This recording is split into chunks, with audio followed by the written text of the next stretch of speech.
My husband posted my body online against my will, and now I'm drowning in humiliation, searching desperately for a way to make it all disappear. Posted by you/brokenhearted temp. Last Friday, I, 34F, spent my evening with Kate, obligatory fake name, a young friend, 24F, from work, as she wanted to discuss something personal with me. I didn't think anything of it since we have a very personal relationship outside of work as well. As soon as I arrived at her place, the tension in the air was thick. She explained that she wanted to discuss a serious matter with me but didn't know how to go about it. I told her to just rip the band-aid off and tell me. She told me that she had found 2 recordings of a woman she believed to be me on a pornographic website. I told her that wouldn't be possible, but she was adamant that I was the woman in the recordings. And she was right. I've never recorded myself naked or having sex with my husband, but there I was in 2 recordings, one 7 minutes long and the other 4 minutes, both filmed in our old bedroom. As I rewatched every second of it, it started to dawn on me that this was my husband's doing. But I pushed that thought deep down because there had to be a reasonable explanation for this. Honestly, I left her place with my mind in complete meltdown. I could barely hear what she was saying, but she followed up with a text saying she had contacted the website about getting the videos taken down and that she would help me through this. She also said she was scouring the internet in case there were more out there. I came home and pretty much ransacked my house looking for evidence, and I found it. My husband had been using hidden spy cameras to record me in my most intimate moments. I then spent hours vomiting, crying, projectile vomiting some more, and begging God to let this be a nightmare. I am a deeply religious and fully veiled Muslim woman, and I have never been with anyone but my husband, yet all this time, he has been sharing my most intimate moments with the world. I don't know what to think or what to do. I can't look at him or speak to him. I've locked myself in our bedroom, pretending I have COVID. All I do is research how others have managed to get things removed, and it seems that when something is on the internet, it really is forever, even if I manage to remove it from this one website. I've been crying nonstop. He truly must be something demonic, as he is now talking about ordering some of my favorite foods to see if I have an appetite since I haven't been eating well. I am so unbelievably hurt. I don't know how to share this with my family or how to ask for help. I am crippled with shame, anger, and pain. Edit. Answering some questions. 1. My husband, soon-to-be ex-husband, and I share the same religion, race, ethnicity, and nationality. 2. My culture does not participate in honor killings, and I'm not afraid of my family harming me or not siding with me. 3. My family would support me in divorcing him, in fact, they would demand that I do. 4. The laws in my country are secular, but in certain circumstances, they allow various religious groups to hold their own courts, which can enforce their rulings, as long as they don't impose on or break secular law or civil liberties. 5. I do plan on taking this to both secular and religious courts, as I want him punished. 6. I bail by choice, and the vast majority of my fellow countrywomen do not bail. 7. I am a niqabi, meaning the only part of me visible to the public is my eyes. When I am with my family or other women/in women-only spaces, I don't bail. 8. Kate and I do not share the same religion or dress alike, yet we are friends. Kel surprise. Update 17 days later. I left him as I said I would. He went to work. The movers arrived, we packed my stuff, and we left. The entire time, I was crying to the point that even the movers were worried for me, but I couldn't stop myself from crying. I went home, sat my parents and siblings down, and explained the situation. My parents were, and still are, confused. They are elderly and fragile. They don't understand the internet. They just keep saying, let's talk to the people, and it will be gone.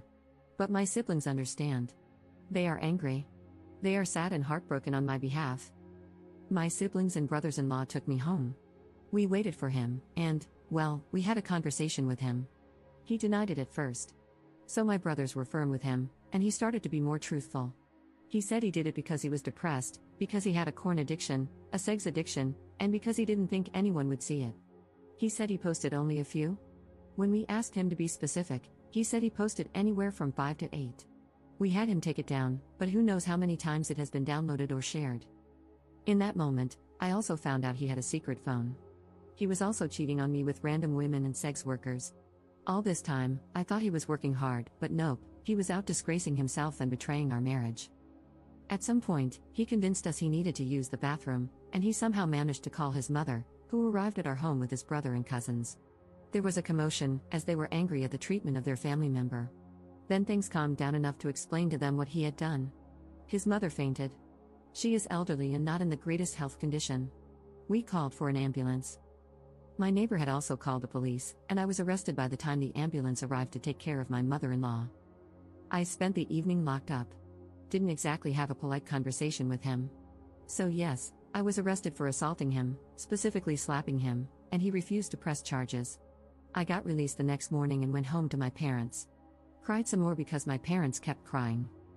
A few days later, I spoke to some lawyers my sister had contacted, as they had experience with non-consensual material being posted online. They had been handling things with the police, as I did press charges, and they are dealing with the websites. I have also started the process of divorce. I went to the clinic and got tested, and luckily, he didn't give me anything, so far, but I have another test scheduled just to make sure. I have spoken to his mother, and she apologized to me, even though it's not her fault. She told me that she understood why I want him punished. She asked that I let it stay in the hands of the law rather than hurt him or have him hurt. He's in hiding, but he still calls and texts me from random numbers. He still lies and tries to manipulate me. I've just been documenting everything he says and texts to me. Oh, at this point, everyone knows. I mean everyone, even little kids. And I feel more humiliated now than I did at first. Relevant comments. Commenter. What did you get arrested for? Ops response. Didn't exactly have a polite conversation with him. So yes, I was arrested for assaulting him, specifically for slapping him, but he refused to press charges, and the police weren't too interested in taking things further. Commenter 2. Brushes over the assault of another person. 2 wrongs don't make a right. Sorry for op, but assault means I can't take your side anymore. Before that, I was thinking, damn, this is so terrible, I have the utmost sympathy for op/you. But then, to assault someone to the point of being arrested, sounds like a bad bunch of apples. Your ex is a piece of crap, but he isn't going to press charges for a massive mistake you clearly made. Maybe you could have been the bigger person instead of dragging yourself down like that. Sorry if I irritate you, I'm just calling it as I see it. 2 wrongs don't make a right, and that is a hugely valuable lesson to learn in life. You came here and shared the story, and since I'm here, I'm allowed to comment on it as I see fit. Ops response. No, I don't accept this. One does not get to victimize me without me retaliating in some manner. Me slapping him does not rise to the same level as what he did to me. Nor do I care about being the bigger person or the whole 2 wrongs don't make a right. I wasn't trying to be right. I don't believe in or agree with that idea. I try to meet people where they are. Of course, you are free to your judgment, your opinions, and your comments since this is a public forum. Second update 3 months later. This man has destroyed everything I have worked for and has completely shattered the little sense of stability and safety I had left. I had to resign from my job, a job that I loved. Jobs don't come easily for me because of the way I look. I can't work there anymore because I am considered a potential danger to the children and staff, as perverted men have started harassing me at work. I work with vulnerable children, and some mothers who have heard about me have started refusing to let me work with their children. Some don't want me involved with their child because their husbands can't stop being inappropriate. Fathers have leered at me or made lewd comments, and one even offered me money to sleep with him. Men have catcalled me more frequently than ever before. Men stare at me. A man followed me from my dentist's office and groped me on the street. Random men call my phone, my family home, and my office to verbally abuse me because my husband has posted my address, personal and work emails, phone numbers, workplace address, and every other bit of my personal information online. It feels as if the eyes and judgment of the entire world are on me. Yes, the vast majority of people are sympathetic, kind, and supportive. Many have reached out, from old classmates to former colleagues, neighbors, members of my religious community, family friends, his family, and many more who have expressed solidarity and kindness. But the crazies and perverts who believe him and are like him are bolder, louder, and much more noticeable. Then I found out from my lawyers and their investigators that he was drugging me and assaulting me as I slept. I suffer from migraines and insomnia and take medication for them. He saw my medication as an opportunity to drug me with my own prescriptions. He was actually bragging on a forum where other perverts congregate, boasting about how clever he was for drugging me with my own medication. They were encouraging him to do even worse things to me. My soon-to-be ex-husband has also decided to spread rumors that I was aware of the cameras and pressured him into posting online, and there are people who believe him. He also changed his mind about not pressing charges. I went to court. The judge and prosecutors were sympathetic and dismissed the case. It was a combination of my lawyers explaining the circumstances that led to me slapping him and his subsequent actions, threatening me, attacking me, doxing me, and blackmailing me by saying he didn't care about the slap and would drop everything if I forgave him. My lawyers used his own words against him, as he had written them in text messages and admitted in a recorded call that I hadn't slapped him that hard and that he'd only pressed charges to harm me. But his crimes against me are still being investigated by the prosecutors. Third update 3 months later. I wish I could say I was feeling better or doing better, but I feel awful and am still struggling with everything. It is still his life's mission to be as cruel as he can be and to stand in the way of every step I take. He is still refusing to work with my divorce lawyer, continues to be difficult every step of the way, and has run off his own lawyers. He is now in his third lawyer, and we are again starting from scratch in the divorce negotiations. He has been granted an extension by the courts due to his last lawyer dropping him just a few days before our hearing. As for posting non-consensual material, a trial date was scheduled, and he recently asked for an extension. He'll probably be granted it since his criminal lawyer dropped him too. So, in the last month, he has been dropped by both his divorce lawyer and his criminal lawyer. The man is on a roll. When it rains, it sure pours. My father passed a little over a month ago, and my mother is now in hospice care as she prepares to return to God. I'm sad but not shocked, as I've had a long time to prepare for this. My father had been battling cancer for almost 3 years, so I was as prepared as a person can be, and my mother's health had been declining significantly for years due to her dementia. My soon-to-be ex-husband decided it was a great idea to corner me at the venue where we held the after-funeral meal. He waited until I was alone and approached me as I was cleaning up. At that moment, I was exhausted and couldn't muster the rage to chase him off as I had done many times before. So, I just let him talk. He seemed almost decent as he rattled off a million excuses for why things were the way they were. He cried about how awful he feels for hurting me. Then he started telling me how he always felt I was better than him in everything, that I made more money, was better educated, had traveled more than he had, and that he felt jealous of my confidence. In the beginning, these were the things that attracted him most to me, but as our relationship and marriage progressed, they became the things he started to dislike about me. He also said he was angry that I refused to consider being a stay-at-home wife and mother, even though he knew from the beginning that I wasn't the homemaker type. He claimed he tried to be a good husband but that my refusal to bend or let him have the last say in things was a catalyst for his anger and need to humiliate me.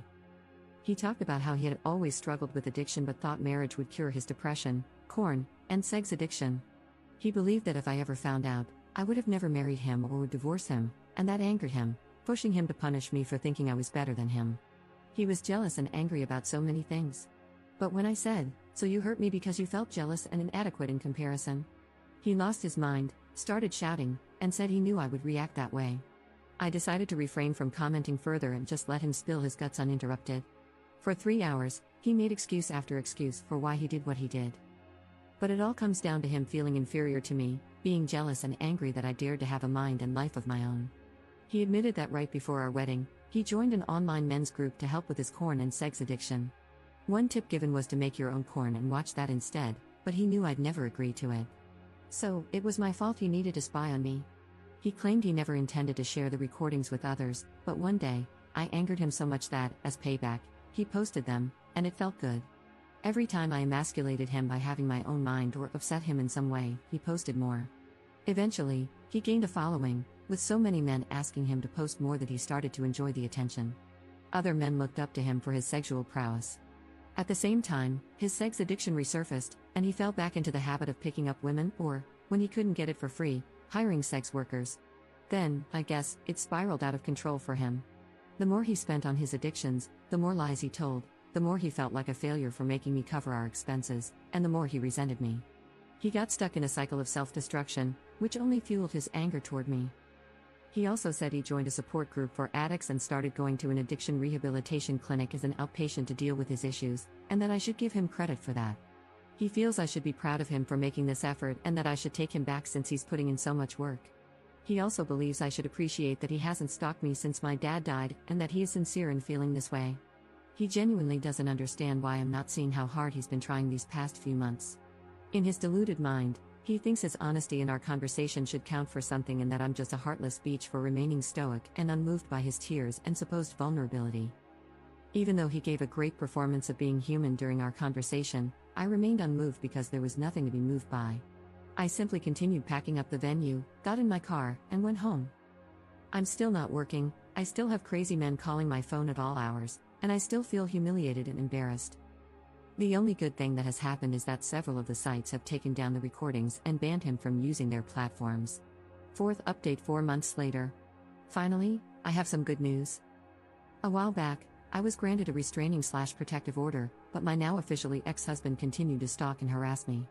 After the umpteenth time of calling the police and going to court, he was finally imprisoned, and he has been in prison for a little over a month. I was also granted my divorce. I initially wanted a quick divorce and was willing to give him everything he asked for, but he kept finding ways to delay it or demanding more and more. Eventually, I just snapped and told my lawyers to do their worst, and they did. My lawyers hated him, and I got everything I wanted and way more. Not to gloat, but it was really satisfying to see him cry. This has been the most peaceful month I've had in a long time. This entire ordeal has taken a serious toll on my mental and physical health. I've lost 12 kilograms, and I've shed a ton of hair due to the stress he caused me. But honestly, seeing him wail in court was the chicken soup my soul needed. I've moved out of my city and now live on the other side of the country. I found a decent enough job, and I am slowly rebuilding my confidence. I'm in therapy, and while I can't say it's working just yet, I know that if I stick with it, it will. The non-consensual material he posted has been removed from the more reputable websites, and my lawyers were able to get me monetary compensation, as these companies didn't want to go to court over it. Money doesn't really change things, and I'm still hurt, but it's something. I'm also not so delusional as to think that the material isn't still out there in some form, and I know there's not much I can ever do about that. I'm just trying to make peace with it. My ex-husband will be serving time in prison for what he did, and my lawyers are working with the courts to ensure that gets sorted soon enough. I think the reality of the consequences is becoming very clear to him, as I've heard through the grapevine that he attempted suicide and is now in protective custody until his trial date. He is facing up to 30 years in corporal punishment, and I absolutely look forward to it.